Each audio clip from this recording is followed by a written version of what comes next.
Episode 37. Argh.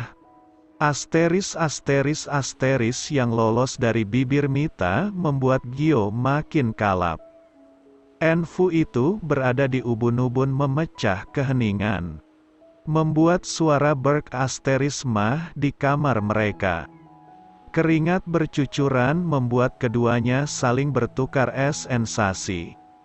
Mita yang saat ini memimpin permainan membuat Gio merasakan surga dunia. "Kamu hebat," puji Gio setelah pel Asteris pasan yang entah keberapa kalinya.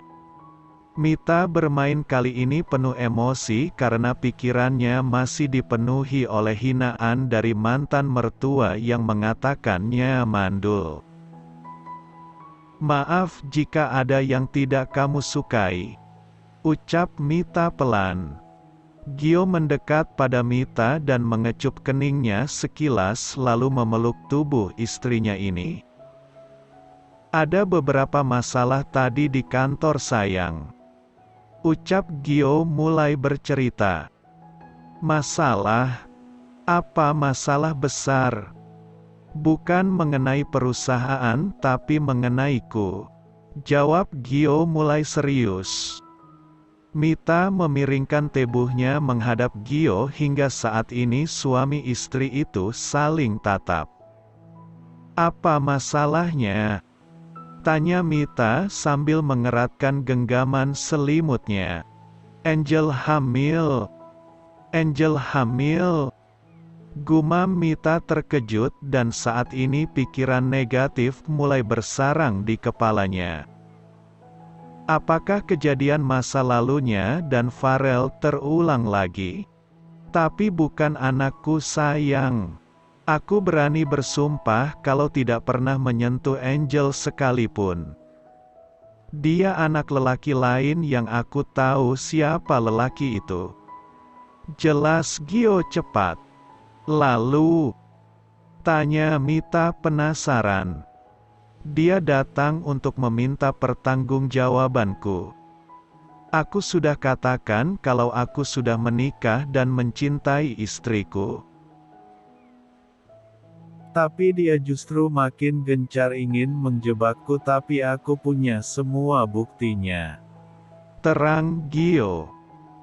"Aku takut justru kamu mendengar berita ini dari orang lain dan berpikir aku brengsek. Aku sudah berjanji pada ibu akan menjagamu sampai aku menutup mata nanti." Lanjut Gio mendekatkan kepalanya di kening Mita. Entah sejak kapan Gio merasa tak bisa jauh dari Mita. Jadi masalahnya sudah selesai. Entahlah.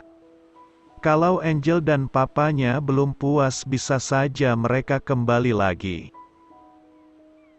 Tapi untuk saat ini aku rasa Angel sedang pusing memikirkan siapa ayah dari anaknya.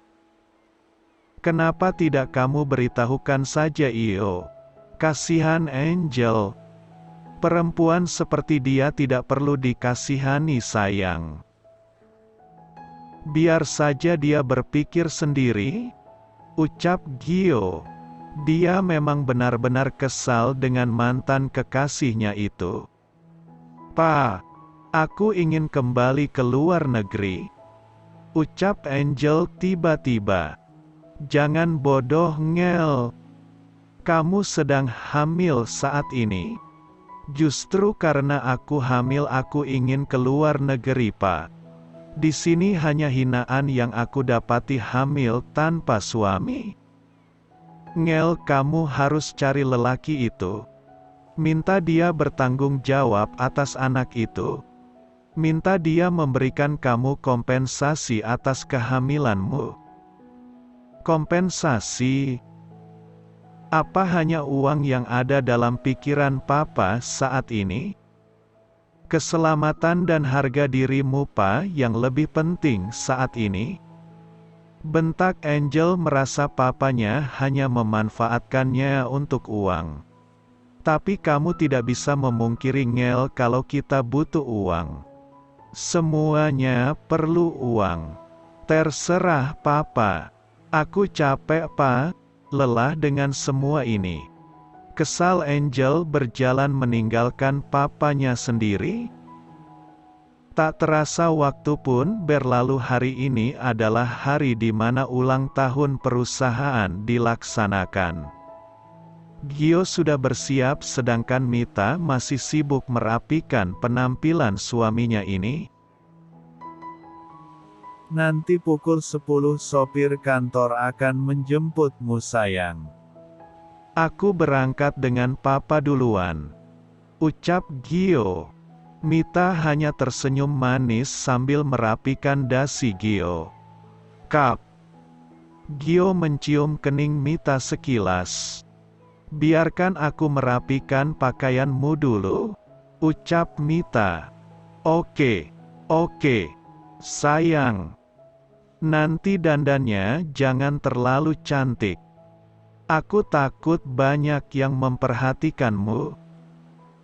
Goda Gio. Mita hanya menggeleng kecil. Sebagai orang kantor Gio banyak yang mengenali Mita, apalagi yang satu ruangan dengan Farel sudah pasti kenal. Karena Mita pernah beberapa kali mencari Farel ke kantor. Jangan aneh-aneh, ucap Mita. Pakaiannya jangan terlalu terbuka. Hanya aku yang boleh melihat isi tubuhmu, bisik Gio dan diangguki Mita. Gio mencium kening, pipi dan bibir Mita sekilas, lalu Mita menyalami punggung tangan suaminya ini sebelum pergi.